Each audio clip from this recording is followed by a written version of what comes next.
Comme chaque samedi, notre séquence demain et après. Comment imaginer un avenir plus durable et comment faire des économies aussi.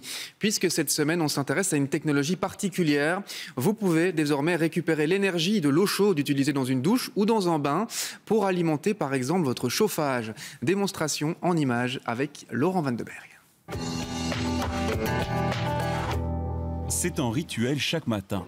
Dans cette famille comme dans tant d'autres, on consomme des dizaines de litres d'eau chaque jour. Un évier, une douche, ici ils sont 4 à faire la file. Désormais, la famille valorise cette chaleur, autrefois perdue. Bien sûr, ça fait pas mal d'eau chaude qui finalement termine à l'égout et donc le but c'était de trouver une solution pour récupérer une partie de cette énergie et pouvoir l'économiser. Cette maison encore en construction est un vrai laboratoire, une habitation passive zéro émission. Marc chasse la moindre perte énergétique. Au rez-de-chaussée, il a donc installé un récupérateur d'énergie d'eau de sanitaire. Un système très peu connu chez nous. Coût 1 000 €, amorti en 4 à 7 ans. L'eau chaude, c'est de l'énergie, autrement dit de l'argent. L'eau sale est évacuée par un tube en cuivre.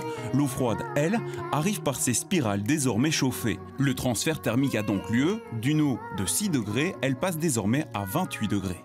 Donc au lieu d'avoir votre robinet avec l'eau froide à 6 degrés et l'eau chaude à 60 degrés et de mitiger les deux, ici l'eau froide étant à 25-28 degrés, on va utiliser 30, 40, 50% d'eau chaude en moins. Pour obtenir une température maximale, le système doit chauffer. Plusieurs minutes sont nécessaires, d'où l'intérêt de succéder les douches. Le dispositif est donc plus adapté pour des familles que pour des personnes seules. En Belgique, les commandes sont peu nombreuses. Chez nos voisins luxembourgeois, par contre, les spécialistes en énergie le conseillent plus volontiers. Ce centre de bien-être est sur le point de signer. Et pour cause, l'eau est omniprésente. Voilà, je vous présente donc l'espace Biola. Donc ici, vous avez la Balnéo en duo avec les Gémassans. Donc vous avez ici, en fait, la Balnéo, elle demande 500 litres d'eau. Et entre chaque client, on change l'eau. Ensuite, on a les douches. Au total, 2 balnéos, 6 douches, 2 hammams et une piscine.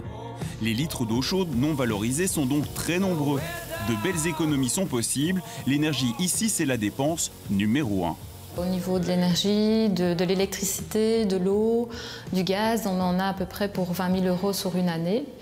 Et ensuite, voilà, chaque balnéo, déjà, ça représente 50 € à chaque fois quand on la remplit, on la vide. Au niveau des litres, je dirais à peu près 700 000 litres d'eau qu'on utilise par an. Non déductible fiscalement, cette technique ne dispose pas de beaucoup de visibilité, contrairement au Canada, d'où elle est importée. Au Canada, ça fait déjà plusieurs années qu'ils l'utilisent. Là, tous les lieux publics consommant de l'eau chaude sont susceptibles d'en installer. C'est à l'abri des regards, dans le local technique que le système pourrait être installé.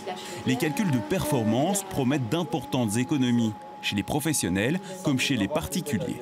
Pour de l'unifamilial, on peut considérer qu'on est autour de 100 à 120 litres de mazout par an économisé, ce qui représente plus ou moins 16 à 17% d'économie.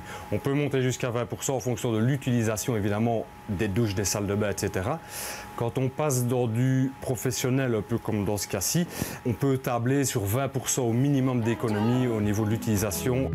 Pour les douches, c'est moins 50% d'énergie pour la chauffe de l'eau. Conséquence parallèle, la performance énergétique du bâtiment s'améliore. Un investissement rentable et pour le coup, écologique. On a poussé à l'isolation, on y est arrivé, on a fait des gains énergétiques. Maintenant, les derniers gains à aller chercher, ce sont au niveau des techniques. Donc on pousse de plus en plus les techniques et les petits gains énergétiques vont au final faire de grandes économies.